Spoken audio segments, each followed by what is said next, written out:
চলুন আজকে আপনাদের সাথে শেয়ার করা যাক কচু দিয়ে একটা ইউনিক রেসিপি, যার নাম আমি দিয়েছি ঝিলিমিলি কচু। যার জন্য প্রথমেই আমি এখানে পানি কচু নিয়ে নিয়েছি। এবার পানি কচুর যে নিচের অংশের যে কচুটুকু সেটুকু আমি নিব এই রেসিপির জন্য, আর উপরেরটুকু আমি রেখে দিব কচু দিয়ে অন্য রেসিপি করার। কচুটাকে ভালোভাবে ছেলার পর প্রথমে গোল করে এবং পরে গোলের মাঝে দিয়ে লম্বাভাবে কেটে নিতে হবে। এই রেসিপিতে এই কাটার অংশটাই মেন।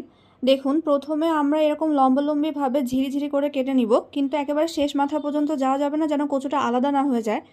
এভাবে কেটে নেওয়ার পর আমরা যে পাশে কেটেছি সেই পাশে একটা কাঠি ঢুকে নিব, তাতে আমাদের কাটতে সুবিধা হবে। এরপর আমরা যে পাশে কেটেছিলাম ঠিক তার উল্টো পাশে ডায়াগোনালি অর্থাৎ কোনাকুনিভাবে কাটবো। যেহেতু আমরা প্রথম পাশে লম্বালম্বিভাবে কেটেছি, এবার যদি আমরা লম্বালম্বি কাটি তাহলে একেবারে আলাদা হয়ে যাওয়ার সম্ভাবনা থাকে, কিন্তু এজন্য আমরা এবার বাঁকা করে ডায়াগোনালি কাটবো। এটা আপনারা আসলে কাটিংটা এভাবে বলে বোঝানো যাবে না, আপনারা দেখেই বুঝতে পারছেন। তারপর এই যে কাটার পর সুন্দর মতো এরকম ঝিরিঝিরি হয়ে যাবে, সুন্দর ফাঁকা ফাঁকা হবে, আপনারা দেখতেই পাচ্ছেন। আপনার কাটিং যত সুন্দর হবে আপনার পাকোড়া তত মুচমুচে হবে এবং খেতেও তত সুস্বাদু হবে এবং ভালোভাবে মশলাগুলোও ঢুকবে। এবার ব্যাটার তৈরির জন্য আমি একটা পাত্রে নিয়ে নিচ্ছি 2 চামচের মতো চালের গুঁড়ো এবং সমপরিমাণ বেসনও নিয়ে নিচ্ছি। এতে মুচমুচে ভাব এবং নরম ভাব দুইটাই ব্যালেন্স হয়ে যাবে। চালের গুঁড়োর পরিমাণ যদি খুব বেশি হয় তবে কিন্তু আপনার পাকোড়া শক্ত হয়ে যাবে।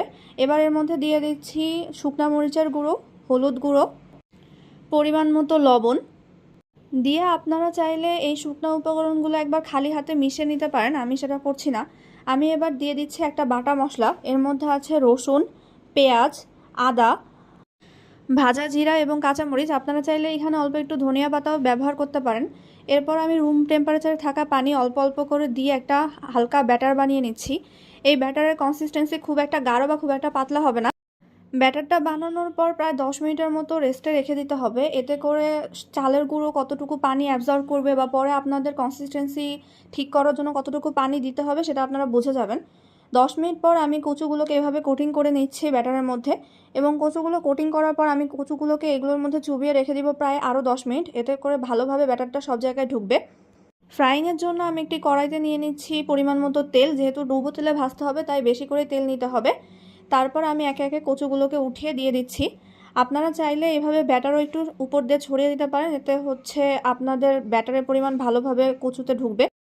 তারপর ডুবো তেলে এগুলোকে ভেজে নিতে হবে একেবারে লাল লাল করে।